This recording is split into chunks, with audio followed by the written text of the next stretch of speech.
Acest vlog vă este prezentat de Smile Hair Clinic. Smile te transformă într-un bărbat adevărat.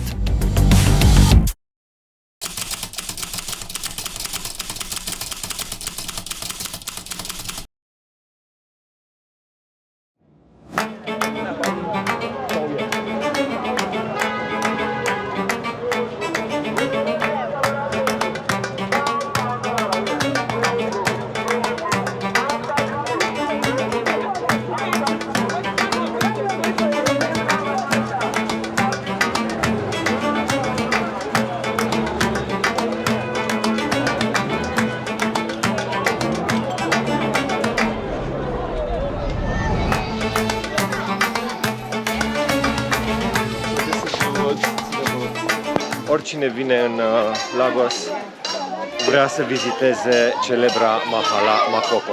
Eu am stat mult pe gânduri dacă să vin aici sau nu. Unul la mână, oamenii aceștia nu vor să fie neapărat filmați. Ei aici locuiesc. Doi la mână, Backpack Your Life Cătălin a făcut aici un vlog de excepție.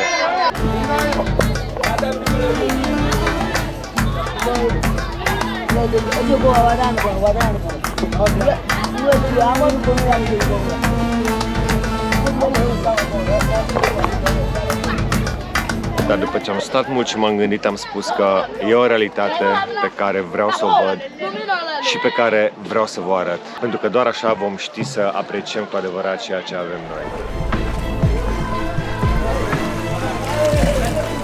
Oh, hello!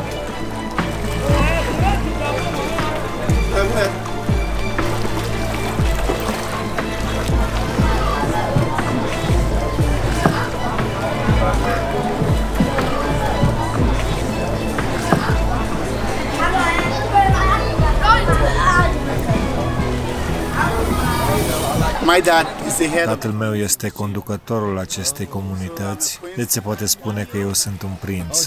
Ei, de aceea te cheamă prinț. Tatăl tău este regele? Da. Sunt în barcă cu un prinț. Nici nu am știut. Aici, vă spuneam, regii comunităților locale sunt niște personalități extrem de importante.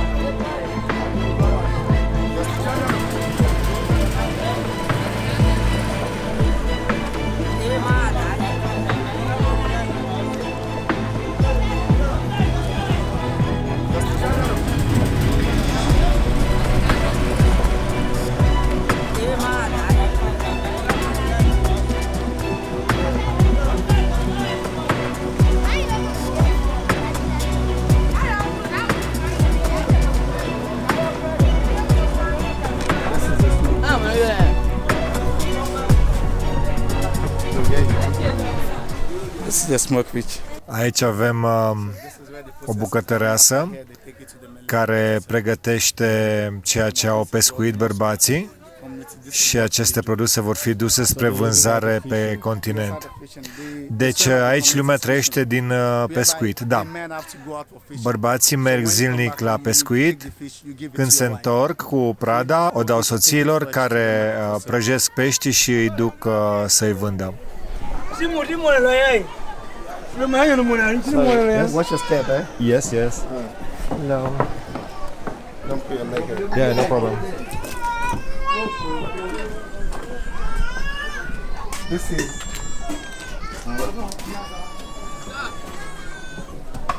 I also want to show you here too. The orphans and the community. Am vrut să-ți arăt aici. Aici găzduim orfanii pe care avem în comunitate.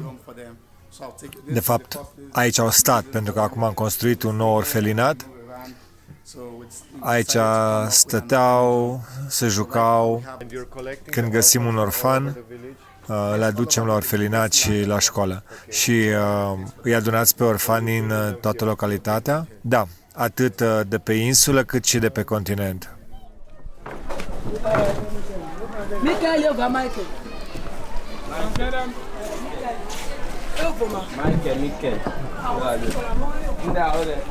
Laki do fogo.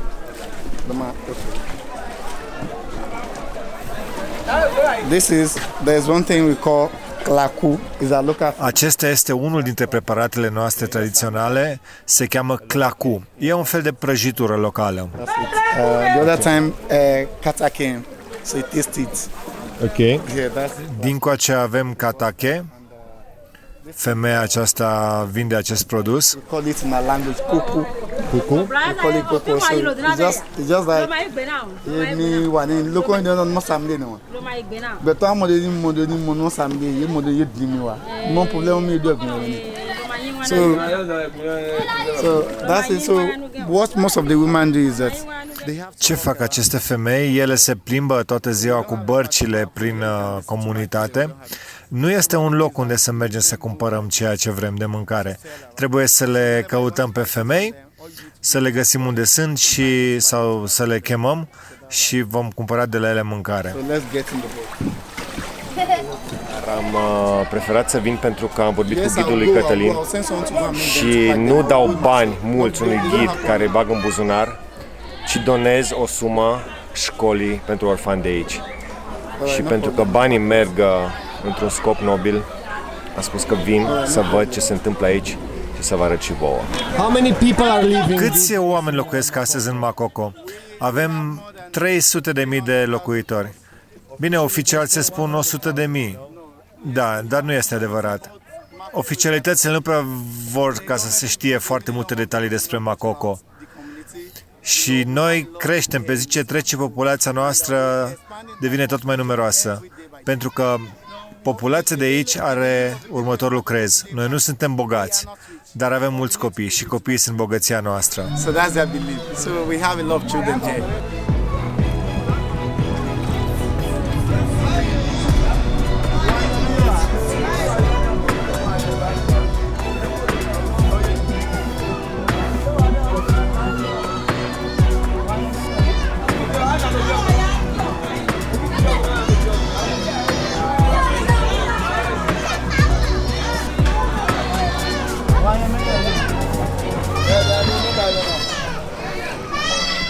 Acela este noul orfelinat, iar aici avem școala.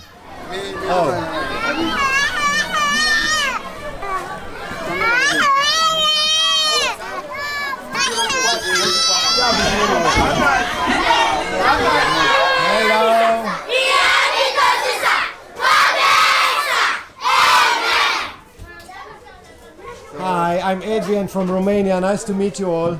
Yeah, I'm welcome. Are you happy? Yes, sir! Are you happy? Yes, sir! Yeah, happy and you clap your hands. Yeah, happy.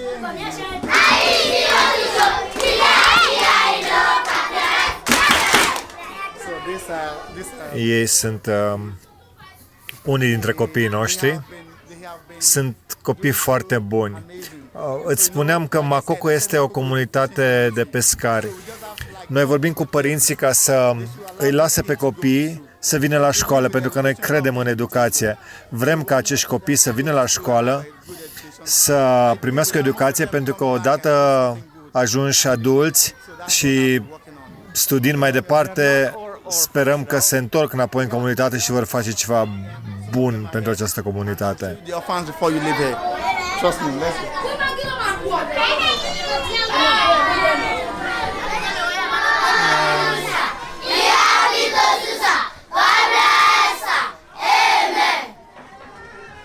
So in this De exemplu, în această clasă avem 10 copii orfani și restul au părinți.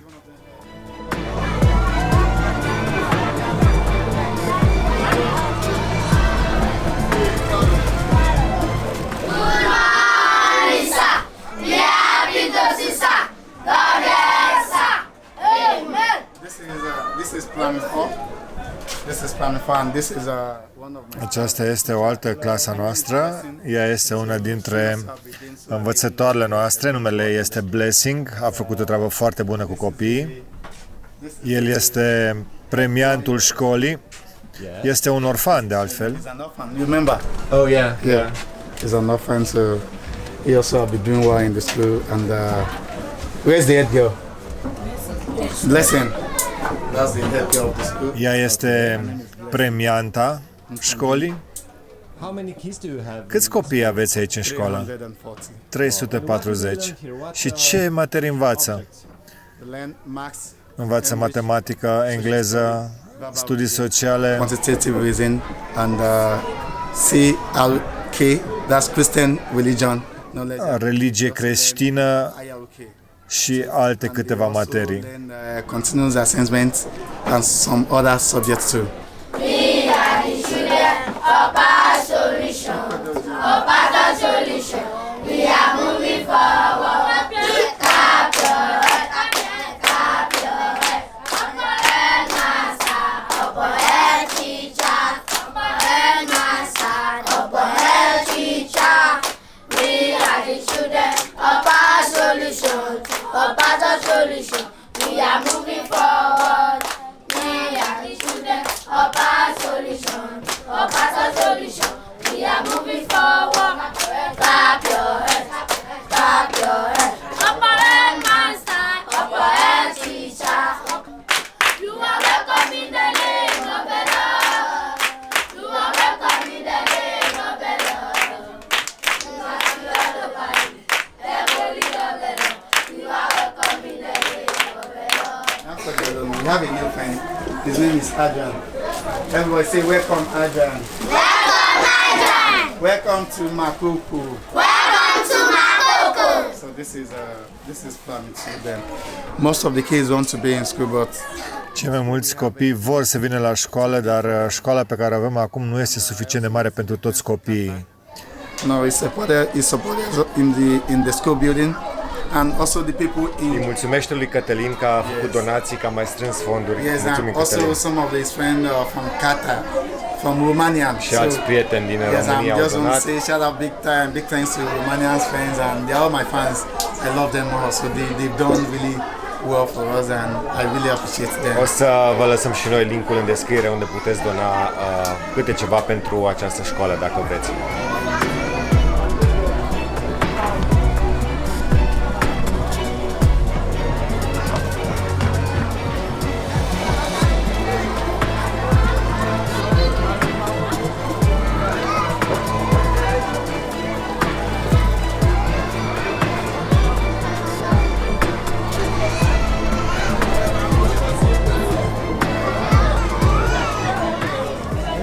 How are houses built here? You Cum se can build- construiesc casele aici? Se pot construi oriunde? Nu. Se întâmplă felul următor. Dacă vrei să construiești o casă aici, trebuie să vorbești cu tinerii din comunitate. Vin 50 de tineri ca să pună fundația casei. Practic, punem niște lemne, le înfigem în fundul apei și aceste lemne le batem cu niște ciocane foarte mari până nu se mai mișcă. Și de la această fundație se construiesc casele. Casele pe care le construim aici, le construim noi. Nu aducem constructori de afară. Odată am încercat să aducem niște constructori să construiască o școală pentru noi, o școală plutitoare, și s-a prăbușit în anul 2012. I-am spus arhitectului, construiește-o așa cum vrem noi, și el a spus nu. This is the way we want you to build the school. He said no. How deep is the water? Cât de adâncă este apa? 2 metri. Și pe fund este noroi, da? Da. Sunt foarte bucuros să pot cunoaște pe regele local. Nice to meet you. He said he's happy to A spus că e foarte bucuros să te cunoască. Ce limbă vorbiți aici?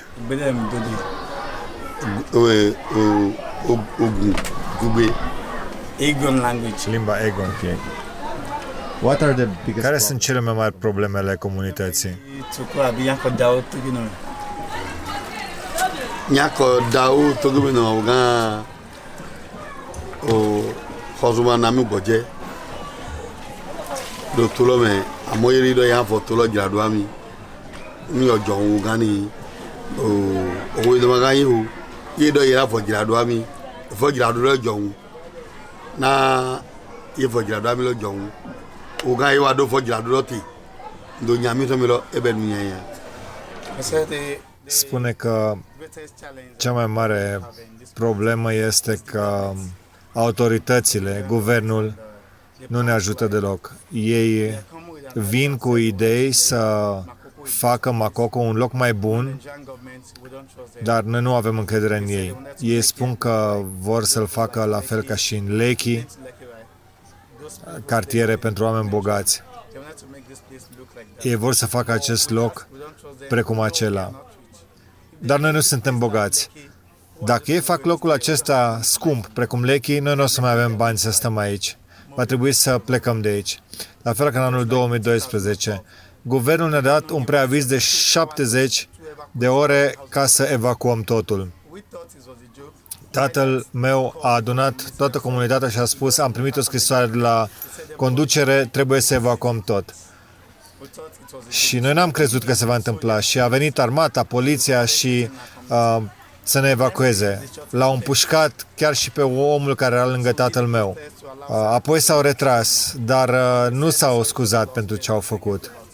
You're not having any police here. Nu aveți poliție aici? Nu, nu avem poliție aici. Avem doar regele și liderul tinerilor.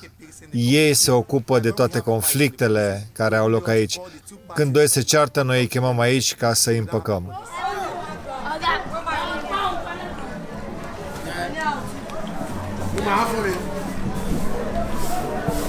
Se pare că aici bărbații nu părăsesc niciodată satul plutitor, ei se ocupă doar cu pescuitul, aduc pești femeilor care sunt responsabile să îl ducă pe continent, unde se ocupă de vânzarea lui și de aducerea altor produse.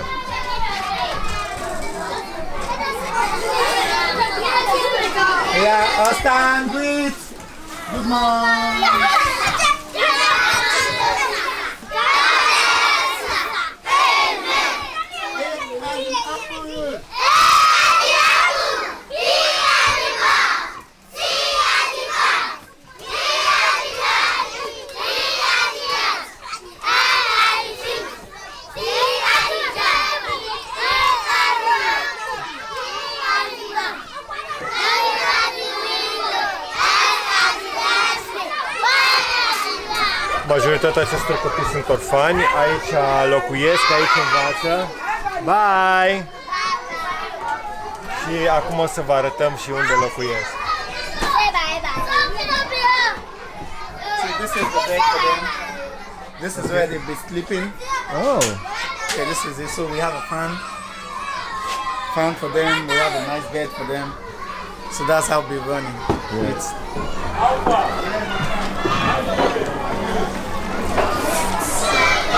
Prince Taiwo m-a rugat să fac apel la voi.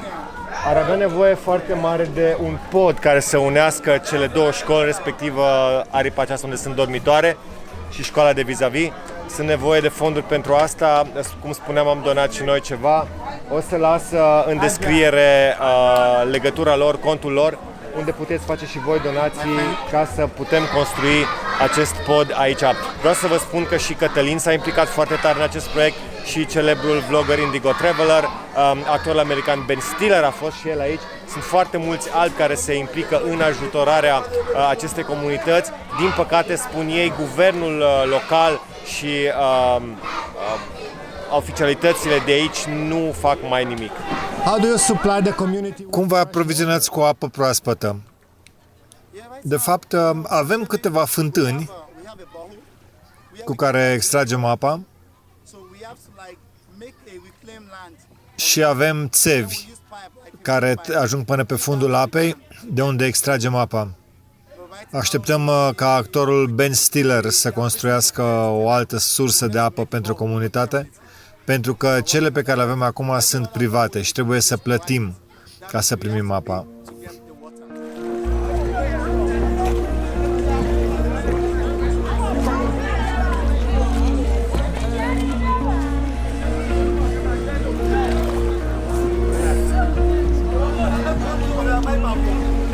Auntie, good morning.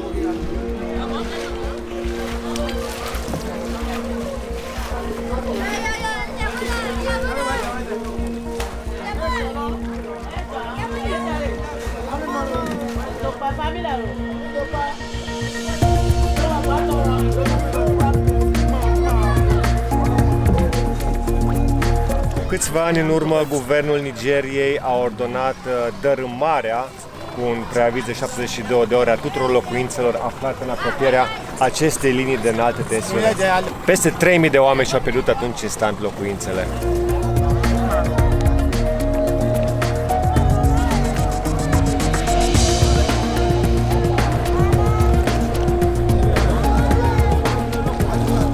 La doar câteva sute de metri de aici se află podul care leagă insula, centrul Lagosului cu continentul. Multe mașini trec zilnic pe acolo și mulți din cei care trec habar nu au ce se întâmplă la câteva sute de metri de ei aici în Mahalaua Makoko.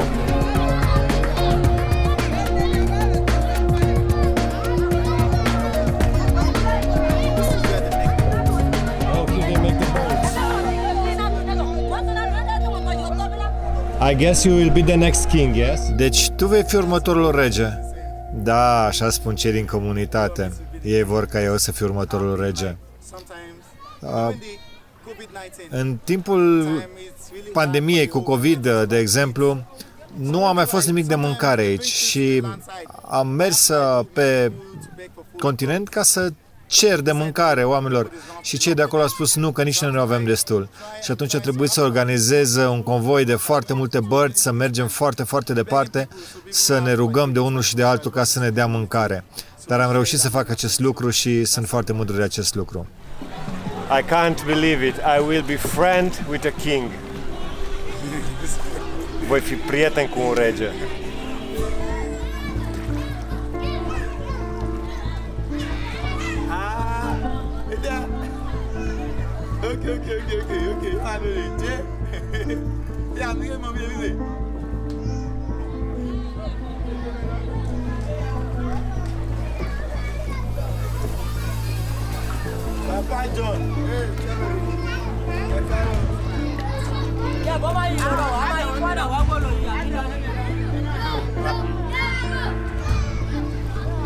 Shadow.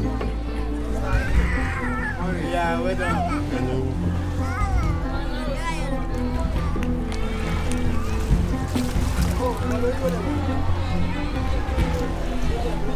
Is the water constant here or Apa crește în timpul sezonului ploios sau au loc inundații?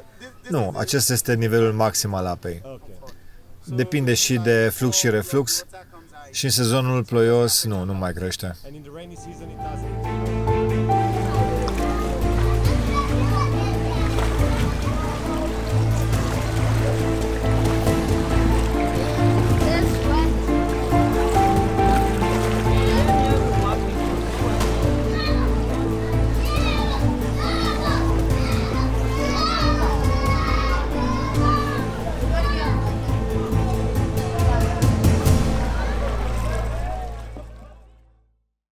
Deci am avut ideea genială să mă duc astăzi să-mi repar mașina. Contactul, unui contact, în fine, că mă rezolvă. Îi zic, mâine plec, vreau să duc eu mașina la mecanic la 7 dimineața. Unde zici tu? Nu, că vin eu la hotel să te iau dimineața. Îmi vine la 12, scuze, o plouat traficul. Zice, ți-o facem luni. Zic, nu, luni plec. Ok. Astăzi. Bine, dacă ajungem până la 3 la atelier, mă uit pe Google Maps. Unde trebuie să mergem? Acolo, jumătate de oră. Suntem de 3 ore pe drum. Ne-am oprit în nu știu câte ambuteiaje, în locurile alea unde era să iau bătaie cu Alexandra. Acum suntem între niște tiruri, lângă un pichet militar, nu pot filma, sunt niște soldați aici în dreapta mea.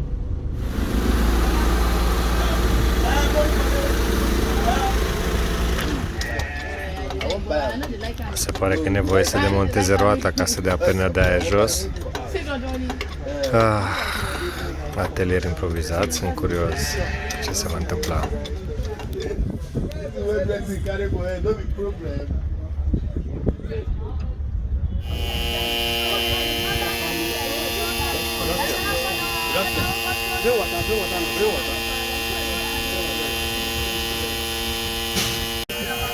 Deci e secționată complet acolo la mijloc. You have to get another one. Trebuie schimbată cu totul. Deci o să încercăm să aruncăm tot ce e din pat. You must remove this, but it's as wide as the vehicle, so you must break it or cut it, yeah? Îmi pare sincer rău de panoul solar de la Smart Sun și a făcut treaba excepțională, 450 de W. A fost de folos în Sahara, unde era soare toată ziua. Aici acest panou solar nu ne ajută, este sezonul ploios, sunt 30 de kilograme și e că sunt 30 de kilograme pe partea din față care bate pe mașină. Din păcate îl vom dona aici și ne vom continua drumul fără acest prieten de nădejde.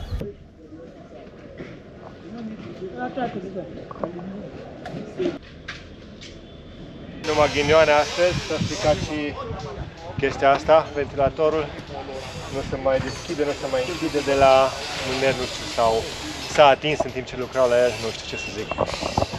Izolăm cu silicon acolo, să nu intre apa, oricum plouă înăuntru, e mai ciudat.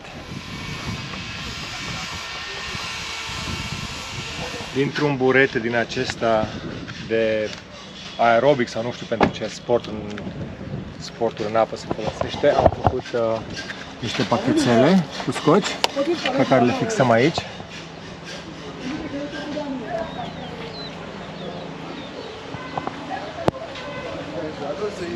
Și aici au ridicat cu un cric. Am reușit să înfigem chestia asta aici. Sigur nu va mai pica. Panoul solar l-am donat cuiva de aici. Clima o să încerc să o vând la jumătate de preț. Am negociat cu tipul care mi-a rezolvat treaba cu acest atelier de reparații. Dacă îmi dă, i-am dat pe 150 de euro, dacă îmi dă 75 de euro, sunt foarte, foarte mulțumit, mai ales că pot schimba aici la negru și primesc un preț bun. Sunt câteva zeci de kilograme de care scap, nu mai am nevoie, clar acum nu mai e atât de cald, nici nu am curent până prin campurile din Namibia, să spunem, dacă atunci suntem deja acasă și ajunși. Cât mai ușoară să fie mașina, pentru că dacă se rupe arcul pe un drum rău, am încurcat. Acum nu vă imaginați că e foarte ușor, s-a luat curentul. A trebuit să vină un generator ca să se poată suda. L-a sudat, trece în caroserie un fum dubios și un tip stă cu apă în interiorul rulotei ca să nu ia ceva foc. Le-am spus că am un hidrant, un extintor. Să vedem ce o să iasă din chestia asta.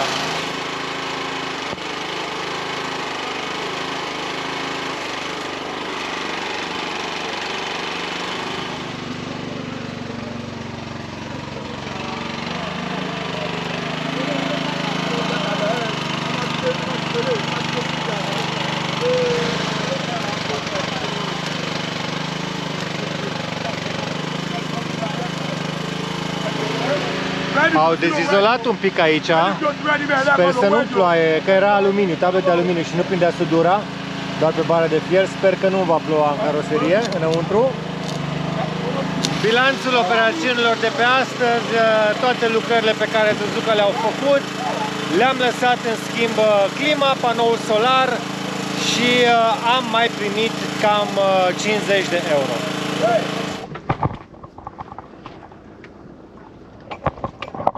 Cine se scoală de dimineață face baie, pentru că în partida cu COVID-ul conduc 1-0. Am plecat în sfârșit din Lagos. Mi-am propus să fac vreo 500 de kilometri până în orașul Enugu, unde mă așteaptă un băiat din Nigeria care a studiat în România. Să văd dacă zice că 10 ore fac pe drum, e ora 6:40 dimineața, n-am reușit să plec mai devreme. Chiar dacă drumul începe promițător, sunt peste 1200 de kilometri până la granița cu Camerun, dintre care ultimii 100 cei mai grei din toată călătoria. Deloc asfalt, în schimb noroi și 4 râuri adânci. Dar despre aventurile din restul Nigeriei în episodul următor. Vă mulțumim încă o dată că sunteți alături de noi în această expediție și vă îmbrățișăm pe toți. Pe curând!